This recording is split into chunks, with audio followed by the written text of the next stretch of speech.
So I just read Solaris by Stanisław Lem. So continuing my attempt to read books written by people from different countries and nationalities. This is, I think, the first book by a Polish author that I've read. It is, according to The Guardian, a cult classic, and I think that is a very good description of it. I don't know this, but it makes sense to me. This feels like a book that would be a cult classic, sort of popular with a small but vocal and passionate group of people. Not to say I didn't like it, but I can definitely see how it's kind of niche in a way, especially nowadays. So it was published in 1963, so it's over 60 years old, and it I think that really tells with the diction, the fact that the characters are all male for the most part, except for the one character who's like not a manic pixie dream girl in any sense of the term, but kind of fulfills a similar role. Anyways, that's by the by. So this book follows the character Kelvin, who is a psychologist, and he's going to Solaris, which is a planet that is inhabited by this world-spanning ocean that is somehow sentient. It exists in a binary star system, and its orbit should be erratic, and it should eventually fall into one of the two suns, but for whatever reason, it somehow adjusts its own trajectory and maintains a stable orbit. And it does so from this ocean that it is determined to be some form of sentience. So this guy Kelvin, he goes to a station above Solaris that monitors the ocean and is studying it. The prose is very the in sci-fi for sure, especially with sort of the 60-year-old sort of phrasing and whatnot. This one's a very short book, but it took me a while to get through just because I had to sort of, there's a lot of going back and rescanning what I just read sort of thing. It's a very intellectual book. Did I say that already? It's very intellectual. It does get into some philosophy, which I found very interesting, but to get there was a lot of sort of, not hard science, but a lot of sciencey stuff you had to get through, which I also don't mind. I did like the philosophy stuff about how, like the debate about God and humanity and the ocean and stuff at the end, and also the stuff about how sort of the reason why humanity explores the stars and goes beyond, and what we're looking for, and how we're just looking for a mirror of ourselves, that we don't actually need another Earth. We have everything we need here, and we don't actually want anymore.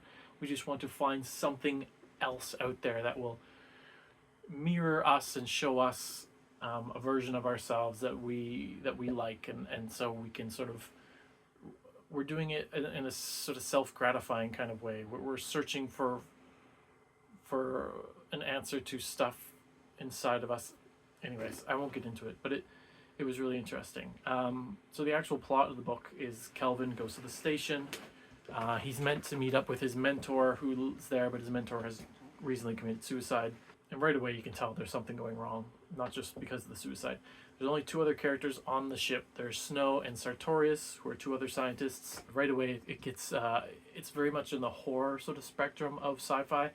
Not like body horror or gruesome horror, but that sort of uncanny, something's not right here, what is going on horror. First he sees this woman on the ship who should not be there. He sees her walking around. He sees her sort of cuddling up with the corpse of the guy who's recently committed suicide, and that's very strange. And there's also strange sounds and noises coming from the rooms of the other two, who lock themselves up and rarely interact with the others. And then eventually this Kelvin guy, our POV character, he is woken in the night by Rhea, who's this girl who had been his wife, but they had gotten into a fight about 10 years ago, and she said, like, I'm gonna kill myself, and he's like, yeah, whatever, I'm leaving, adios, and took off with all this stuff. And then eventually a few days later he calmed down, went back, found out she did in fact kill herself. And she was only 19 at the time, which is very young to get married, but like I said, this was written in the 60s. So she's there, and he's like, what? And he tries to get rid of her, but every time he's out of her sight, she goes ballistic and gets like superhuman strength and rips through the doors of the bulkheads of the station and gets back to him, and then sort of has forgotten what she has done, and she sort of has no memory of what's happened. He eventually tricks her into getting on board this rocket, and he shoots her out of the station, only to wake up the next day and there's Rhea's back, or another Rhea is back. And it turns out that the ocean, it has sort of scanned everyone's minds. These three people, Snow, Sartorius, and Kelvin, and within the recesses of his memory, it finds this memory of Rhea that to him is very important, and so it creates Rhea to for whatever purpose we don't know. For first contact, as just an amusement, as just a flailing around. It doesn't really know what it's doing, and it says, oh, this is important information, I will create this into a person for you. So it opens up a question of what actually is Rhea, the actual Rhea? Well, no, because she doesn't have any of her own memories. She is just a creation based on the memories of Kelvin. So she's sort of Kelvin's version of Rhea, but she could never truly be the real Rhea, even though she feels like she is. And through the course of this book, she sort of discovers what she is, and thus, much like the real Rhea, wants to kill herself.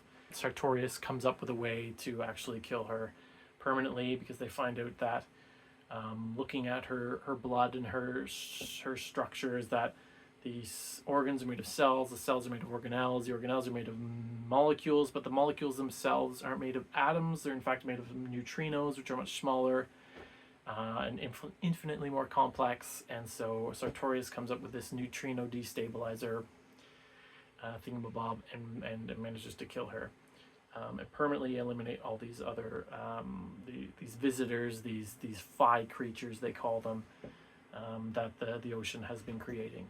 Now we never see what the creations of Sartorius and Snow are. We only ever meet Rhea. Which is interesting. That I don't know if it's hinted at, and I bet you if you're super into this book, there's tons of theories out there, and they'd be really cool to dig into, but we don't know what those are. So a lot of this book, the plot is interrupted by Kelvin going to the library on the ship and reading sort of the history of Solaris and the history of academic Solaris work. So a lot of this is like a weird historiography, fictional historiography, and it really strangely breaks up the plot, but I guess it helps build tension. Like, tension builds up, and then we sort of have this long drawn out pause where we learn some backstory about Solaris and the explorers and scholars of Solaris, and then we go back to the action, the plot, and then he stops again in the library and reads some more about the history of Solaris, and we get a lot about what people originally thought the planet was and thought the ocean was, and sort of the arguments of is it alive, is it not alive, and then description of these sort of phenomena that the ocean creates and what could they possibly mean. And in the end, I think the point of Solaris is that the ocean is so much beyond the understanding of humanity that even trying to make contact with it is so, I don't know if hubris is the right word, but they make analogies of an elephant being the ocean and humanity being an ant. And how does the ant crawling on the elephant's back communicate with it? Like, the magnitudes of intellect are so vast, and the difference is so severe that